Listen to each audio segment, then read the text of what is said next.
르네상스는 14세기에서 16세기에 일어난 문화운동으로 고대 예술의 부활이라는 뜻을 가지고 있어. 당시 이탈리아는 지리적으로 동서양 가운데 위치해서 무역이 자연스럽게 발달했고, 이에 따라 경제적 번영을 이루자 시민들은 문화에 관심을 가지게 되었는데, 이는 르네상스가 꼽힐 수 있었던 발판이 되었지. 이 당시를 대표하는 3대 예술가로 다빈치, 미켈란젤로, 그리고 라파엘로가 있어.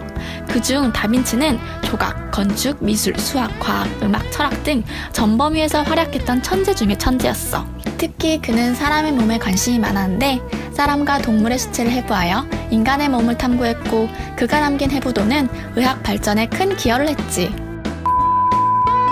모두가 잘 아는 최후의 만찬.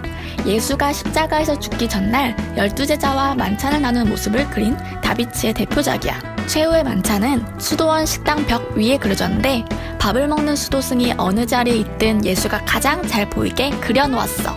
바로 원근법을 사용해서 말이지. 그 당시 수도원의 예상 내부 조감도를 살펴보면 대략 이런 식이야. 식당의 엄숙한 내부가 상상이 가지? 최후의 만찬에는 성경의 내용들과 함께 12명의 제자들이 쭉 앉아있는데, 몇몇 인물들을 살펴보자. 제일 왼쪽에 있는 이 인물은 바르톨로메오로 선교활동을 하다가 살가죽이 벗겨진 채로 참수를 당했어. 그래서일까 유일하게 전신을 그린 인물이야. 바르톨로메오 옆에는 야고보가, 그 옆에는 안드레아가 앉아있어. 어부였던 안드레아의 앞에는 물고기가 담긴 접시가 놓여있고, 그 다음은 12제자 중 가장 많이 언급되는 베드로야. 최초의 교황이기도 하지. 그는 만찬이 끝난 후 병사들이 습격해 예수를 체포할 때 병사 한 명의 귀를 잘라버렸다고 해. 그러자 예수는 베드로를 안정시키고 병사의 귀를 다시 붙여주었지. 그래서인지 그의 손에는 칼 한 자루가 쥐어져 있어. 베드로 옆에는 예수를 팔아넘긴 제자 유다가 앉아있어. 오른손에는 팔아넘긴 대가로 받은 은꾸러미가 들려있지. 또한 유다의 얼굴은 불안과 걱정으로 가득하여 검게 변해버렸고, 유다가 빵을 잡으려고 왼손을 뻗는 모습은 그 당시 왼손잡이의 부정적 의미를 담아내려는 다빈치의 의도였어. 다음은 요한이야. 성경에서 예수에게 가장 예쁨 받았던 제자로 표현되고 있는 요한은 만찬을 하기 전 예수에게 오른편에 앉고 싶다며 졸랐다고 해. 그래서 최후의 만찬에서도 예수의 바로 옆자리에 앉게 된 거지. 이제 예수를 지나 손가락을 위로 치켜들고 있는 인물은 누굴까? 바로 의심이 많은 토마스야. 토마스는 예수가 부활했을 때 예수의 구멍난 옆구리에 손을 넣어보고서야 부활을 믿었던 인물이었어. 그 옆에는 무언가 호소를 하고 있는 듯한 대야보와 필립보, 그리고 웅성거리는 마테오, 유다 타데오, 시몬이 앉아있어. 작품 하나에 수많은 성경의 내용들이 들어있다는 게 참 놀라워. 이렇게 최후의 만찬은 시대의 걸작임에도 불구하고 손상이 많이 가서 아직까지도 복구가 이루어지고 있는 작품이야.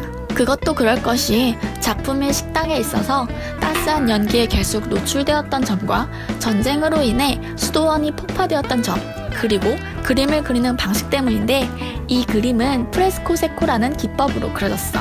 한마디로 마른 벽에다가 그리는 기법이야. 그런데 이러한 프레스코세코 기법은 세월이 지나면 색이 벗겨지고 갈라진다는 단점이 존재했지. 그래서 결국 작품 최후의 만찬은 1970년부터 복원을 했음에도 아직 완성되지 못했다고 해. 사실 다빈치 하면 빠질 수 없는 그림이 바로 모나리자야. 세상에서 가장 비싼 그림이라고 알려진 모나리자는 무려 40조라고 해. 이 그림이 이렇게 비싼 이유에는 알 수 없는 여자의 미소 때문이지 않을까 싶어. 이런 미소는 어떻게 만들어진 걸까? 다빈치는 그림을 완벽하게 사실처럼 그려내고 싶어 했어. 그래서 그는 스푸마토라는 기법을 개발했는데, 이는 경계선을 여러 번 문질러 물체와 물체 사이를 뿌옇게 처리하는 기법이었어. 작품 모나리자를 살펴볼까? 경계를 희미하게 처리한 스푸마토 기법을 통해 그림인데도 실제 인물이 앉아있는 듯한 기분을 주고 있어. 모나리자의 알 수 없는 미소도 스푸마토 기법으로 보다 심오한 깊이감을 더하고 있지.